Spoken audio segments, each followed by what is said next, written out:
আজকেও আমাদের কাজ শুরু হয়ে গেছে। দেখো সকালবেলা ঘুম থেকে উঠে বাসি কাজ সেরে বসে পড়েছি, পুজো টুজো করে রান্নায় বসে পড়েছি। দেখো এখানে দেখো যার যেমন রুচি সে তেমন খাবে। আমাদের আজকে গুগলিও নিয়ে এসেছিলো, ভবন নিয়ে এসেছিলো, আবার মাংসও নিয়ে এসেছিলো। আবার এখানে দেখো এঁচোড় আলু সব কাটা আছে, সেগুলোই আবার সেদ্ধ করে ফেলেছি। দেখো এবার সংসারের কাজ এটুকুনি তো করতেই হবে। সারাদিনের যতই করো ততই তোমার কাজের শেষ হয় না। তা সংসার বলেছে, এটাই তো সংসার বলো। তা সারাদিনের মতন আমাদেরও চলছে। দেখো সবাই যেমন করে আমরাও তেমনই কাজকর্ম করে বেড়াই। চলো দেখো একটার পর একটা রান্না হতেই আছে। প্রথমে আগে মাংসটা চাপিয়ে নিলাম, কারণ ছেলে যদি চিকেন হয় আর কিছু চাই না, সকালবেলাও খাবে দুপুরবেলাও খাবে, সেই জন্য ওর মতন আগে করে দিলাম। তারপরে এবার আমাদের রান্না হবে। এই করতে করতেই বেলা 12:30 একটা বেজে যায়, অনেকটা বেলা হয়ে যায়। তারপরে খাওয়া দাওয়া করে আবার চান টান করে আবার খেতে দিতেই 3:30 বেজে যায়। তারপরে একটুখানি রেস্ট নিই, তারপরে আবার বই চলে কাজ। দেখো এটা কী বলবো, মেয়েদের জীবন এইভাবেই চলে, কিন্তু বেলাতেই হবে বলো, সংসার বলো, হয়ে যাবে, কিছু করার নেই। দৈনন্দিন জীবনে যেটা চলছে আমাদের সেটাই আমাদের ঘরে চালাতে হবে। আর দেখো মাংসগুলো আগে কষিয়ে নিয়েছি, যে যেমন করো। দেখো সবাই তো একরকম মাংস করে না, এক একজনা এক এক রকম করে, আর আমি একরকম করি, আবার অন্যজনা অন্য রকম করে। আর দেখো মাংসটা ওদিকে কষতে দিয়ে এসছে, আর এদিকে রুটি সেঁকে নিচ্ছি, মানে ছেলে রুটি খাবে মাংস দিয়ে।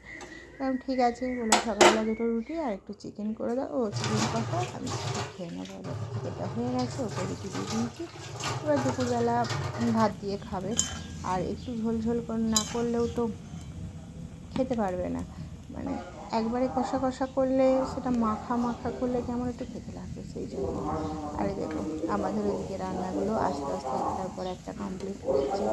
আর এখন আমি এমনি প্রথম থেকে আমি কাঠের রান্নাটাই পছন্দ করি। তা গ্রাম্য ঘরে দেখো কাঠ এগুলো আছেই, আর এখন বিশেষ করে গ্যাস পাওয়া যাচ্ছে না, সেই জন্য এখন কাঠের রান্নাটাই বেস্ট। তা কাঠই করি, আড়মোড়াই করি, এখন যতটা পারি গ্যাসে একটু কমই করার চেষ্টা করি, সেই জন্য কাঠই রান্না করে রেখে দিই। দেখো সব আস্তে আস্তে একটার পর একটা রান্না হয়ে যাচ্ছে, কমপ্লিট করে ফেলছি। তাও দেখতে দেখতে অনেকটা বেলা হয়ে গেল। এবার চেষ্টা করবো, তাহলে আমার রান্না কমপ্লিট করবো। তারপরে খয়রা মাছ এনেছিল, ওই মাছগুলো আজ ভালো করে রেখেছিলাম, তারপর পরে গরম গরম আরেকটু ভেজে নেবো, তাহলে এটা হয়ে যাবে। কিন্তু তাতে তো শেষ নয়, আবার আজকে থালা বাসন ধোয়া ভাজা, সেগুলোও আস্তে আস্তে কমপ্লিট করতে হবে একটার পর একটা। এই এঁচোড়টা ভালো করে কষিয়ে ভালো করে মশলা টশলা দিয়ে এঁচোড়টা এখানে কাটে কষিয়ে দেবো, এঁচোড়টাও হয়ে যাবে, আমার ওদিকে ধোয়া মাজাও করা হয়ে যাবে। সেই জন্য থালা বাসনগুলো সব বেসিনে নিয়ে চলে এসেছি। এবার এইগুলো আবার সব ধোয়া মাজা করি, পরিষ্কার না করলেও তো গ্যাসে করি না, কিন্তু যেটা করি সেগুলো আবার গ্যাস ট্যাস মুছতে হবে।